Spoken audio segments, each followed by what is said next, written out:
Good morning, everyone. A special welcome to any visitors that we have here. My name is Father Nate. I'm the pastor here at Holy Family. Know that this is a place where you're always most welcome to join us.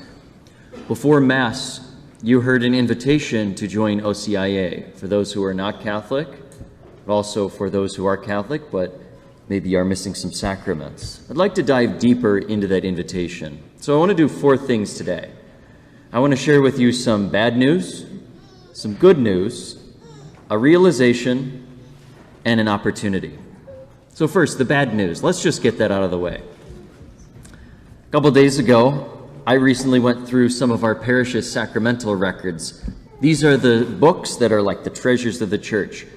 They go all the way back to the 1840s here in LaPorte, when priests first started coming here to administer sacraments. They tell us who's been baptized, confirmed, who's received First Communion, and who's been married here throughout our 175-year history of Catholicism in LaPorte. When I was baptized over 30 years ago, we were averaging about 100 child baptisms per year here in LaPorte. Today, we average between 35 and 40 child baptisms. LaPorte's population, as you know, has not changed much over the years. The other sacraments would follow those same lines. First communions are down, confirmations are down, marriages in the church are way down. The only thing that has stayed consistent all those years is what, everybody? What do you think? Funerals. Here's another statistic. 15 years ago, there were over 2,000 people coming to church in LaPorte any given weekend. Today, that number has dropped by about 40%. Though it has steadily been rising since the pandemic. These numbers are not unique to our parish. They reflect trends throughout the rest of the country where numbers are down in the face of an rapidly increasingly secular and less religiously affiliated American culture. In the last 15 years, the number of Americans who call themselves Christian has dropped by 15%. Think about that. Of the American population, 1% every year identifies less as Christian. So clearly, cultural Christianity is quickly on the wane. Parents are less likely to get their children baptized and formed in the faith. Catholics are less likely to go to Mass.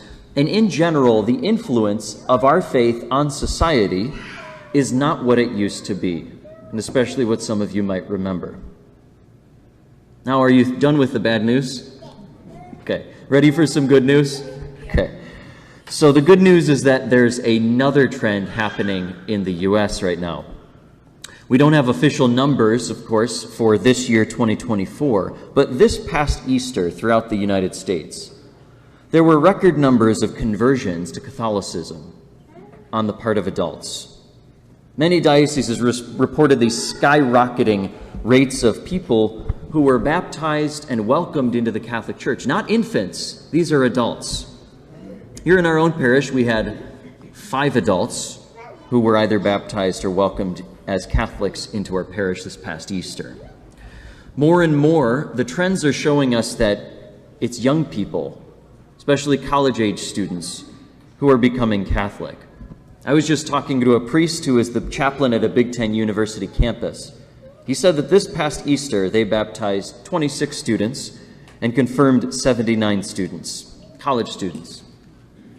All these students, of course, are on fire for their faith. So what's the realization here? What do record numbers of conversions to Catholicism in 2024 show us? Well, it shows that people, especially young people, are looking for something more than what the culture is going to give them. Something more than the anxiety that they get from screen time and social media. Something more that gives them purpose in life. They're not accidentally stumbling upon Catholicism, walking out the door and saying, look, there's a steeple, I might walk in. No, they're not doing that. They're not joining because their spouse or their boyfriend or girlfriend made them do it. They're not joining the church because they want to look good, because certainly they won't in the eyes of the world. These people who are converting are joining because they've made an intentional decision to follow a life in Christ. And that, my friends, is what I think will be the future of the church here in the U.S. It may be smaller, but it will be more intentional. The reality is that the more secular our culture becomes, the more that God is pushed off the stage of our world, and the more that children are not brought up in the faith, then what you're going to see is more people are going to be asking themselves those questions in adulthood that they would have gotten in their childhood. What is the meaning of life? Is God real? And if so, what does he want from me? In my generation and older, what you see is a lot of people, a lot of my peers who were baptized, catechized, sacramentalized, brought up in the faith. And since then, the majority of them have rejected and abandoned the faith for various reasons. But some of those reasons are baggage toward God, toward the church, and toward their parents. What we're seeing is that in these younger generations, many of whom are not being brought up in any faith whatsoever, they have no baggage toward God or toward religion. They're blank slates. They're curious about the faith and have lots of questions about God, Jesus, and the Bible. Some of you who are here are grandparents, and you might be able to relate to this. If your children have stopped practicing their faith, but they have children who are not brought up in faith, sometimes those children might come to you and say, "Grandma, Grandpa, can I come to church with you? Why do you Catholics do that?" Wow, what a golden opportunity to share the faith with them, to be intentional about this beautiful journey with Christ that affects the very core of our being. I think I mentioned a couple of weeks ago that I was at the National Eucharistic Congress in Indianapolis back in July. We saw in about 50,000 people from across the country very intentional about their faith. You saw a microcosm of what the church looks like, and probably what the church will continue to look like in the future. We have seminarian Gianni here, and we have lots of seminarians that what you're going to see is a younger generation of priests that is much more set apart from their secular friends who have no direction in life. And they want to have direction and purpose in life. What you're going to see is younger families living the faith more intensely and passing it on to their children, because the culture certainly will not back them up. And what you're going to see is parish communities where people are not going to come to church because they have to, like many of us were brought up, but instead because they want to. Because they want to make a personal, intentional decision to follow Christ. The church may be smaller, but it will be stronger. And that means that all of us have to make an engaged decision. You can't jump on the back of the tribe anymore and let yourself be dragged along with. This requires an intentional decision on my part and yours. Which brings me to a question for all of you. Just think to yourself for a moment. Why do you come to church? Why do you come to church? I venture to guess that for the majority of you, you're coming here because you genuinely want to have some type of encounter with God. Whoever God is for you, wherever God's at, you're reaching out, want to hear some type of uplifting message, you want to receive communion, you want to be part of a community. That's great. That is wonderful. The gospel today, Jesus says, "I am the bread of life. Whoever comes to me will never hunger, and whoever believes in me will never thirst." All those people who are clamoring on to the Lord, back in his day, there's a lot of people who are clamoring for the Lord today, don't know where to find him. They're searching for God. The question is, will we be that place? You've seen that as the world becomes more secular, some churches start to cave a little bit to the culture around us. Maybe they assume a political agenda. Maybe to look more like the world, to attract people, they say, come look at us. We're just as flashy as the culture around us. It's ironic that those churches are the ones that die the fastest and don't have people joining them. Because why would anyone want that when you can get it from the culture? Here in the church, this is an alternative. to the culture around us that so often offers things that do not fulfill, that don't provide access to God, and that don't remind us of our purpose in life, which is to know God, love Him, and serve Him forever. Young people today, especially all these young people who have been converting to Catholicism, they want a challenge.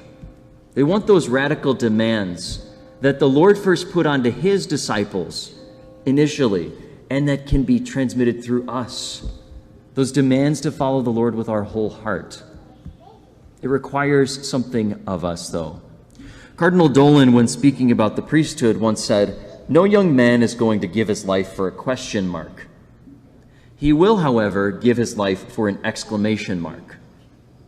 How many of you would give your life for a question mark? If you're not really sure about something, maybe I'll just dabble a little bit into this faith. No one's going to give their life for that. But when you know that there's an exclamation mark, that there's a boom, that you have this mission that you are conscious fully of, then yes, we're much more likely to give our lives to that. I, as a priest, am not here to run a nonprofit, because anyone can do that. I'm not here to just sign checks and spend the parish's money, which I have to do a lot, part of the job. I'm not here to advocate for any political or social agenda. No, I'm here to share the message of the saving power of Jesus Christ. That's why I'm here. And isn't that why we exist as a parish? To be a family and be disciples. People are going to be drawn. If they're drawn to the church, they're drawn not only to the faith, but they're drawn to a community that loves them dearly and fellow disciples who invite them along that path with Jesus. That's what it means to be a family and to be disciples. Sometimes people ask me the question, "Father, are you discouraged about the future of the church? Are you discouraged?" My answer is no, not at all. I don't think that everyone's going to be barreling down the doors to come back to church, but I'm not discouraged.